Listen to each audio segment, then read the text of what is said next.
Everyone. हम सभी के मन में ये सवाल अक्सर आता है कि यदि कर्मा ही कैंसर या किसी अंग के खराब होने का कारण है तो एनलाइटन मास्टर्स को गंभीर बीमारियां क्यों होती हैं? क्योंकि एनलाइटनमेंट होते ही उस आत्मा के समस्त प्रारब्ध और संचित कर्म समाप्त हो जाते हैं और चूंकि वो ब्रह्मांड के अलाइन ही कार्य करता है, कोई बुरा कर्म नहीं करता, कोई उल्लंघन नहीं हो पाता, फिर ऐसी बीमारियां क्यों?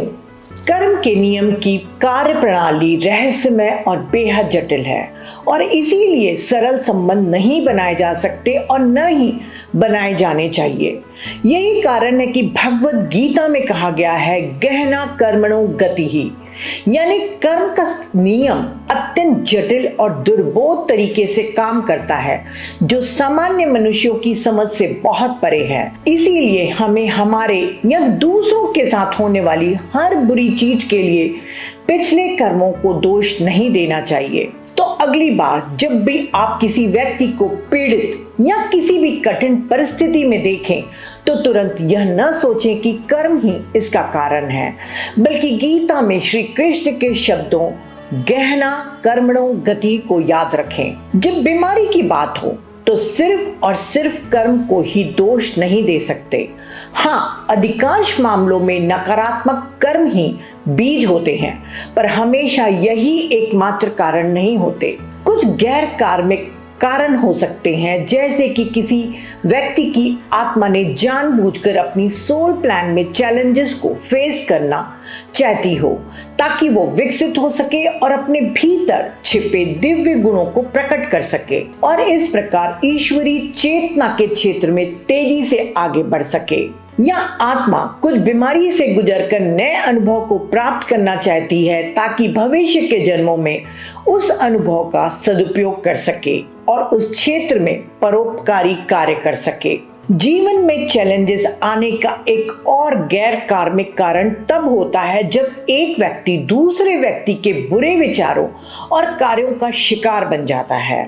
एग्जाम्पल के तौर पर लालच के कारण व्यापारी अनाज, खाद्य पदार्थों आदि में मिलावट कर रहे हैं, दूषित और कृत्रिम दूध बनाया जा रहा है, पेस्टिसाइड वाले फल और सब्जियां हर जगह उपलब्ध हैं।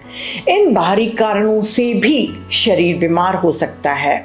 सामान्य व्यक्ति कई बार ऐसे ही कारणों से पीड़ा से गुजरते हैं। एनलाइटन मास्टर्स जिनका शरीर से तादात्म्य टूट जाता है, वे शरीर के प्रति लापरवाह होते हैं क्योंकि उनका उद्देश्य सीमित जीवन की अवधि में मानवता की ज्यादा से ज्यादा सेवा करना होता है। उनके शरीर पर बाहरी वातावरण का प्रभाव नगण्य होता है, पर बहुत से एनलाइटन मास्टर्स को कैंसर, ट्यूमर जैसी पीड़ादायक बीमारियों से गुजरना पड़ा है।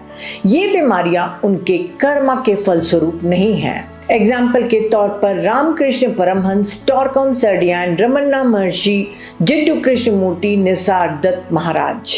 बीमारी स्वयं के कर्मा के कारण होती है या दूसरे के कर्मा को अपने ऊपर लेने से भी होती है। साधारण मनुष्य ऐसा कभी नहीं कर सकते कि वो किसी और के कर्मा को ले सके।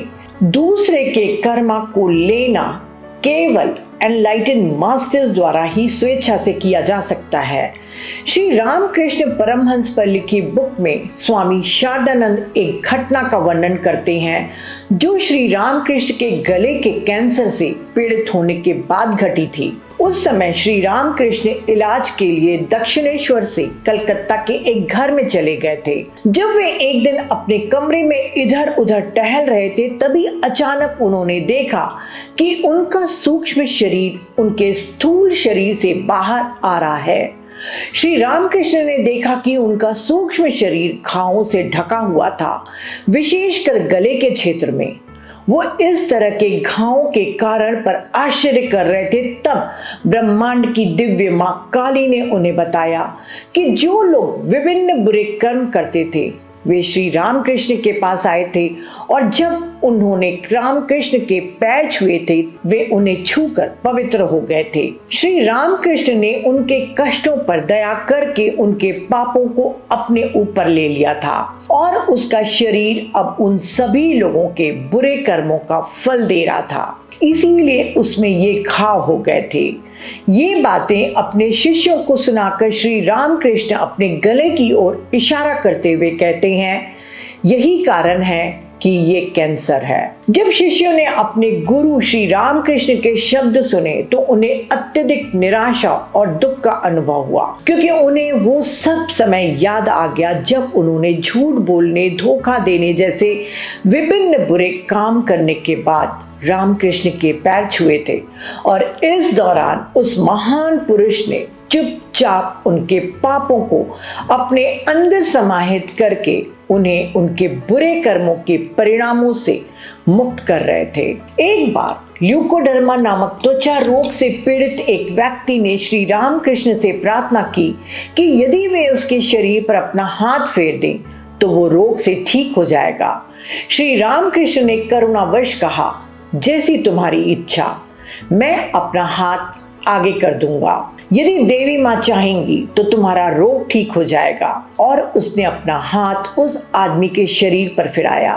उस पूरे दिन के लिए रामकृष्ण को अपने हाथों में असहनीय दर्द का अनुभव हुआ। उन्होंने बाद में बताया कि आदमी की बीमारी तो ठीक हो गई, लेकिन पीड़ा उनके शरीर को झेलनी पड़ी।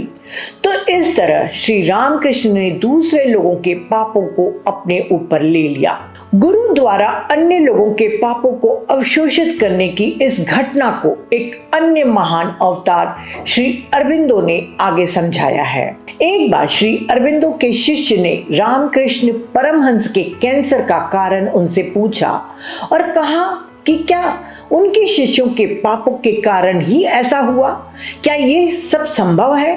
तब अरबिंदो ने उत्तर दिया कि गुरु को शिष्य की कई बातों का ध्यान रखना पड़ता है। एक प्रसिद्ध योगी थे जिन्होंने एक शिष्य को सलाह दी थी जो गुरु बनने की तैयारी कर रहा था। योगी ने शिष्य से कहा, अपनी कठिनाइयों के अलावा अब तुम्हें दूसरों की जिम्मेदारी लेनी होगी। इसीलिए एक वास्तविक गुरु अपने शिष्यों की आध्यात्मिक प्रगति को तेज करने के लिए उनके पिछले कुछ कर्मों को अपना लेता है। हालांकि हमें ये याद रखना चाहिए कि गुरु निश्चित रूप से अपने शिष्य की पात्रता या योग्यता का निर्धारण करने के बाद ही ऐसा करता है, प्रत्येक शिष्य के साथ नहीं। वो ऐसे वरदान बिना सोचे समझे और मुफ्त में नहीं देता। श्री अरबिंदो आगे कहते हैं कि इसमें कोई संदेह नहीं कि यदि गुरु अपने शिष्यों से अपना संबंध तोड़ दे तब शिष्य से गुरु तक पापों का स्थानांतरण नहीं हो सकता। लेकिन फिर इसका मतलब यह भी होगा कि आध्यात्मिक उत्थान का कोई काम नहीं हो पाएगा और शिष्यों को बिना किसी सहारे के उनके हाल पर ही छोड़ दिया जाना होगा। इसी कारण से श्री अरविंदो मां मीरा के बारे में कहते हैं कि उन्होंने शिष्यों के कई पापों को अपने ऊपर लिया, क्योंकि उन्होंने स्वयं को साधकों के साथ जोड़ लिया था। ऐसे महाकरुणावान अवतारों के जीवन में दूसरों के कर्म का ऐसा स्थानांतरण कोई आश्चर्य की बात नहीं होती। इसके कारण ही वे गंभीर बीमारियों को भी सहज स्वीकार कर लेते हैं। टॉरकम सार्डियान ने अपनी बुक जॉय एंड हीलिंग में बताया है कि एनलाइटेंड मास्टर्स द्वारा मानवता के लिए किए गए कार्यों में अत्यधिक साइकिक एनर्जी खर्च हो जाती है। फलस्वरूप शरीर का रोगग्रस्त होना सामान्य हो जाता है। पर चूंकि सेवा ही ध्येय होता है तो मास्टर्स शरीर की परवाह नहीं करते और सेवा में ही लिप्त रहते हैं। हेलेना ब्लेवेस्की बहुत समय तक अस्वस्थ रही। वे अपने उत्पादक जीवन के अधिकांश समय बीमार रहीं। उन्होंने अपनी सभी किताबें किसी न किसी बीमारी से पीड़ित रहते हुए लिखी। दरअसल अपने जीवन के उस दौर में उन्हें कई बार मौत का सामना करना पड़ा। इसीलिए उनके गूढ़ निर्देशों में उन्होंने एक बार लिखा है, खराब शारीरिक स्वास्थ्य सिद्ध पुरुष के लिए एक दोष है। ये प्राण जीवन ऊर्जा की अधिकता है जो शक्तिशाली आणविक कंपन स्थापित करता है और इस प्रकार आत्मा को डुबो देता है। Root physical health is a drawback to seership. It is an excess of prana, life energy, setting up powerful molecular vibrations and so drowning the आत्मा। ये सर्वविदित है कि जिड्डू कृष्णमूर्ति भी जीवन भर स्वास्थ्य समस्याओं से पीड़ित रहे। वे अनगिनत प्रोसेस से गुजरे और बहुत सी बीमारियों से ग्रसित हुए, पर मानवता की सेवा के लिए विश्व भर वे दौरा करके वार्ताएं देते रहे। 90 साल की उम्र में उनको कैंसर भी हुआ। टॉरकम सर्डियन को भी अंत समय में कैंसर हुआ था। कितनी अद्भुत बात है कि दूसरों को हील करने की क्षमता वाले मास्टर्स स्वयं कभी भी अपनी अलौकिक शक्तियों का उपयोग स्वयं को ठीक करने में नहीं करते। एक बार एनी बेसेंट ने कहा था कि जिस क्षण आप वो बन जाते हैं तब आपको अपने इलाज के लिए अपने पास मौजूद किसी भी शक्ति का उपयोग करने का कोई अधिकार नहीं है। आप इसका उपयोग अन्य के लिए कर सकते हैं, लेकिन अपने लिए नहीं। और वाकई देखा भी जाए तो एनलाइटेंड मास्टर्स स्वयं को हील करने में उत्सुक भी नहीं होते। वे शारीरिक रूप से पृथ्वी पर कार्य करते हैं और शरीर छोड़ने के बाद हायर वर्ल्ड से।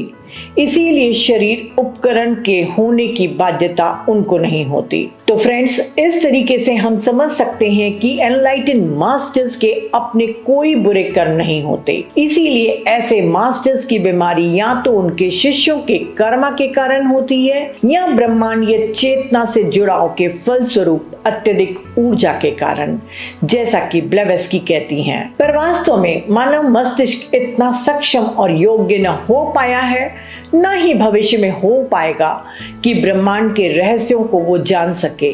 बेहतर है कि किसी भी गुरु के जीवन का या जीवन के अंत का विश्लेषण ना करें। वे शरीर नहीं हैं, वे केवल इस उपकरण के माध्यम से कार्य कर रहे हैं। हम सभी लोगों को उन मास्टर्स का हमेशा आभारी रहना चाहिए जो शरीर कष्टों को सहकर भी हमें सेल्फ रियलाइजेशन के लिए प्रेरित करते रहे हैं। आभार व्यक्त करने का सर्वोत्तम साधन उनकी टीचिंग्स को अपने जीवन में उतारना और उनको सब तक प्रचार और प्रसार करना है। तो फ्रेंड्स, आज के लिए इतना ही। Thank you.